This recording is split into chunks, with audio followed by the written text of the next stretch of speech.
Dahil mong turnover kanina, di ba? Bakit? Anong nangyari?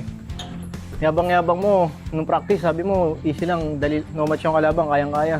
Nung naglaro ka na, ikaw pinakamaraming turnover. Walang-wala yung laro mo, halatang kabado-kabado ka. Dino-double team ka. Dino-double team ka. Paano yung pasa mo? Hindi, sige, sundutin mo to. Paano? Sundutin mo lang. Sundutin mo. Ganyan lang pasa mo. Ganyan lang pasa mo. Napakalambot mo. Ilang beses kang ganun. Oh, sige, sundutin mo. Ganun ka lang pumasok. Sundutin mo lang. Sundutin mo. Sundutin mo nga. Yan, ganun lang. Ganun, oh. Ang lambot ng hawak mo sa bola. Panoorin mo yung video. Panoorin mo yung kanina. Babantayan ka. Ganun lang pasa mo. Ganun lang. Napakalambot. Sobrang lambot. Dalawa kayo ni Mark. Ha? So, pag dinoble team kayo,